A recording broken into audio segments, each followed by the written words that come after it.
Hello friends, आपको Multitech के channel में बहुत बहुत स्वागत है। तो देखिए, नए टॉपिक के साथ फिर से हम यहाँ पर आए हैं जो प्रिंटर्स के लिए है। और इस प्रिंटर्स में एक फॉल्ट आ रहा है आपको कि फ्यूजर यूनिट में बार बार पेपर फंस जाता है। क्योंकि देखिए, हमने फ्यूजर यूनिट भी खोल रखा है सामने और प्रिंटर का ये मॉडल नंबर है HP LaserJet 1005। प्रिंटर का मॉडल नंबर है HP LaserJet 1005, जो मार्केट में सबसे ज़्यादा प्रिंटर्स हैं।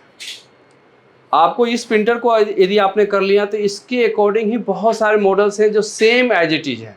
पार्ट्स भी सेम लगे होते हैं और सारी चीज़ें होती हैं, जैसे 10-10, 10-20, 10-15, 10-18, 10-20 प्लस, 10-22। और साथ साथ में ऑल इन वन जो प्रिंटर है उसमें भी ये सेम पार्ट्स होते हैं, जैसे 30-30, 30-45, 30-55, 30-15। इन सभी मॉडल में सेम ही पार्ट्स लगे होते हैं, सेम ही प्रोसेस होते हैं। तो देखिए, सबसे पहले हम अब देख लेते हैं कि इसमें फ्यूजर यूनिट में कौन कौन से पार्ट्स होते हैं।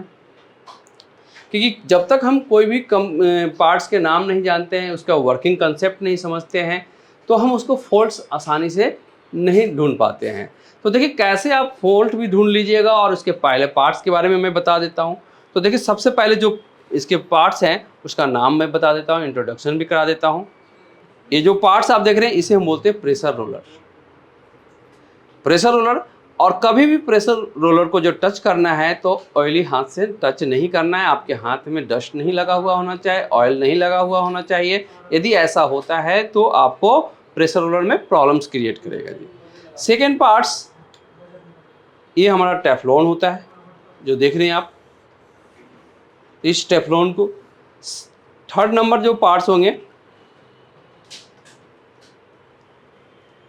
ये जो देख रहे हैं कनेक्शन, जो 2 वायर वाला कनेक्शन लगा हुआ है, ये हमारा थर्मिस्टर कनेक्शन है।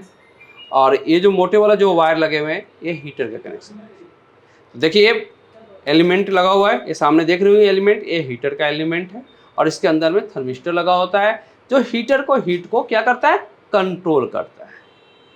हीटर को हीट को कंट्रोल करता है। सेकेंड, आपके 2 रिलीजिंग क्लिप होंगे और दोनों क्लिप के ऊपर भी आपको लिखा हुआ होगा L और R। देखिए, यहाँ पर R लिखा हुआ है, R के मतलब हो गया लेफ्ट, R के मतलब हो गया राइट, L के मतलब होता है लेफ्ट। तो दोनों साइड के लिए ये रिलीजिंग क्लिप लगे होते हैं। ये क्लिप भी मैंने दिखा दिया आपको। और इसी फ्यूजर यूनिट में जो आप देख रहे हैं, इस फ्यूजर यूनिट में आपको सेंसर भी लगे हुए हैं। जो 2 सेंसर यहाँ पर लगे हुए हैं, पेपर आउट सेंसर, तो जो दोनों सेंसर भी आप देख रहे हैं। और इस जो सेंसर आपको सामने है, पेपर आउट सेंसर, ये इलेक्ट्रॉनिक टाइप सेंसर हैं जिसमें मोर देन 2 वायर्स, जिस भी सेंसर में 2 से अधिक वायर यदि लगे होते हैं उस सेंसर को हम इलेक्ट्रॉनिक टाइप सेंसर बोलते हैं। अब देखिए, हम एक एक पार्ट्स को लगाने चलते हैं। अब किस तरीके से हमें लगाना है इसे इजी वे में, वो भी हम देख लेंगे। और साथ में सबसे पहले आपको प्रेशर रोलर को हमें लगाना है यहाँ पर।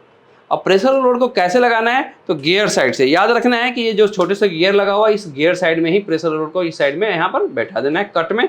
दोनों साइड में प्रेशर रोलर के लेफ्ट और राइट साइड में वाशर लगे होते हैं, उस वाशर के ऊपर ही बैठाना है इसे। अब इसे बैठाने के बाद इस हीटर यूनिट को हम बाहर लेते हैं अपने हाथ में और इसे टेफ्लॉन वाला साइड से, इसे जो थर्मिस्टर वाला पॉइंट है, इस थर्मिस्टर वाला पॉइंट साइड से इसे हम इंसर्ट करते हैं टेफ्लॉन को। और टेफ्लॉन को आसानी से इसे घुमाते हैं, क्योंकि देखिए इस पर हमने सिलिकॉन ग्रीस पहले लगा चुके हैं। ज़्यादा हमें नहीं लगाना होता है। सिलिकॉन ग्रीस या सिलिकॉन ऑयल ज़रूर लगाइएगा। यदि नहीं लगाते हैं तो ये टेफ्लॉन फ्रीली मूवमेंट नहीं करेगा। यदि टेफ्लॉन फ्रीली मूवमेंट नहीं होगा तो पेपर आपको बार बार जाम होगा। इस चीज़ को भी ध्यान रखना है। और इसे हम ऐसे घुमाते हुए आसानी से इसे लॉक कर लेते हैं। ठीक है, इसे लॉक करने के बाद इसे हम यहाँ पर लिए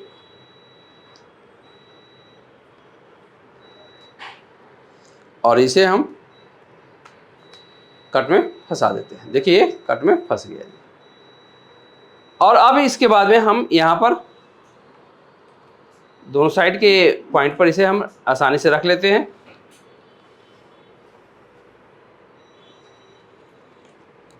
अब इसके बाद में एक लेफ्ट साइड और राइट साइड के जो हमारा पेपर रिलीजिंग क्लिप है इसे, और एक क्लिप कभी भी गलत नहीं लग सकता है। जब भी लगेगा सीधा सिंपल सा लगेगा, गलत लग ही नहीं सकता है। अब देखिए, इस क्लिप में हम यहाँ पर स्प्रिंग भी लगा देते हैं और देखिए ये आसानी से इसे उठाएं और इसे कट में, जो देखिए यहाँ पर स्प्रिंग लगा होता है, इसमें कट में स्प्रिंग को ऐसे फंसा देते हैं। देखिए फंस गया। उसी तरीके से इस साइड में भी जी, राइट साइड में भी करेंगे।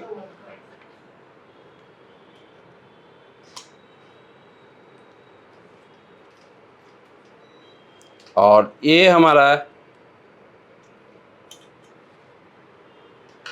अब इसके बाद में नेक्स्ट ऑप्शन हमारा आ जाता है कि जैसे ही हमने टेफ्लॉन का लॉक कर देते हैं तो यहाँ पर इस प्रेशर रोलर को, गियर को घुमाते हैं। जैसे ही आप गियर को मैं घुमा रहा हूँ तो आप देख लेंगे टेफ्लॉन में मूवमेंट होनी चाहिए। तो देखिए प्रॉपर मूवमेंट हो रही, ऐसे घुमा कर भी देख लेते हैं। अगर आप पेपर इंसर्ट करना चाहते हैं तो पेपर भी इंसर्ट करके देख सकते हैं। अब देखिए इसमें हमने पेपर इंसर्ट कर दिया, देखिए टेफ्लॉन में पेपर, क्योंकि प्रेशर रोलर और टेफ्लॉन के बीच से ही पेपर गुजरता है। तो देखिए ये क्रॉस कर रहा है, मूवमेंट हो रहा है। इसके मतलब हमने जो टेफ्लॉन को फिटिंग किया है वो प्रॉपर वे में फिट हो चुका है और ये प्रॉपर वर्क करना शुरू कर देगा। मतलब टेफ्लॉन हमारा बिल्कुल ही ओके कंडीशन में है, टेफ्लॉन और प्रेशर रोलर। याद रखिएगा कि यदि टेफ्लॉन और प्रेशर रोलर में प्रॉब्लम आता है तो पेपर्स मुड़ा हुआ आएगा, लेफ्ट साइड या राइट साइड किसी भी साइड से पेपर मुड़ जाएगा, पेपर फटा हुआ आ सकता है। तो देखिए आपको इसमें जो प्रॉब्लम्स आएंगे हमेशा याद रखिएगा कि टेफ्लॉन से रिलेटेड या प्रेशर रोलर से रिलेटेड क्या फॉल्ट्स आते हैं। लेफ्ट या राइट किसी भी साइड से पेपर को फोल्ड हो जाना, जब भी आप प्रिंट आउट लेते हैं तो फोल्ड होकर पेपर आ जाता है, मुड़ जाता है, या पेपर फट जाता है, या पेपर के ऊपर जो भी इमेज छपते हैं वो इमेज हाथ लगाते ही मिट जाते हैं। तो कहने का मतलब है कि अगर इस तरह के कभी भी प्रॉब्लम आपको आ जाते हैं तो आप तुरंत फ्यूजर यूनिट को ओपन कीजिए और फ्यूजर यूनिट में सबसे पहले टेफ्लॉन को रिप्लेस कीजिए। यदि टेफ्लॉन रिप्लेस करने के बाद भी ये प्रॉब्लम सेम है तो प्रेशर रोलर को हम रिप्लेस करते हैं। थैंक यू, धन्यवाद।